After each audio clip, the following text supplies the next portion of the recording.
বর্তমান সমাজে ফিতনা চলতেছে, মুসলমান এদিকে চোখ কান দেওয়া যাবে না, সদা সর্বদা সজাগ থাকতে হবে।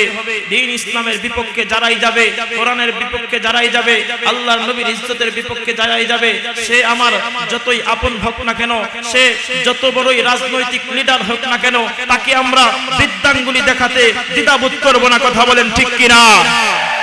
ও মুসলমান, আমরা দেখতে পাচ্ছি ইসলাম নিয়ে বৈষম্যমূলক আচরণ করা হচ্ছে, ইসলাম নিয়ে আউল ফাউল বাউলেরা বাজে মন্তব্য করছে, আল্লাহকে নিয়ে বাজে মন্তব্য করতেছে, কোরআনকে নিয়ে অপব্যাখ্যা করছে।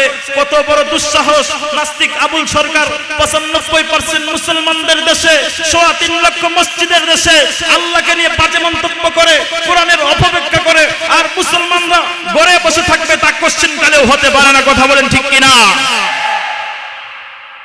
এই আবুল সরকারকে দৃষ্টান্তমূলক শাস্তি দেওয়া হয় নাই।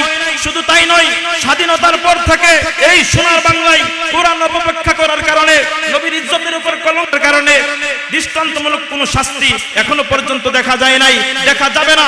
যেই পর্যন্ত আল্লাহর কোরআন সংসদে যাবে না, সেই পর্যন্ত দৃষ্টান্তমূলক কোন শাস্তি দেখা যাবে না। কথা বলেন ঠিক কিনা?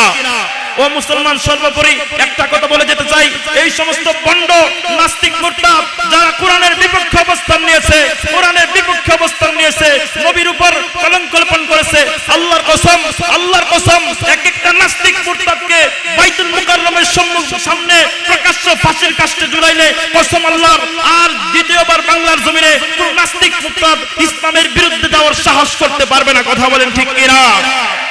সর্বোপরি আরেকটা কথা বলে শেষ করে দিচ্ছি, বাংলাদেশকে নিয়ে ষড়যন্ত্র করা হচ্ছে, বাংলাদেশের প্রতি অনেক ষড়যন্ত্র চলছে। ভারতীয় আধিপত্যবাদরা, ভারতের দালালরা বাংলাদেশ নিয়ে ষড়যন্ত্র করছে।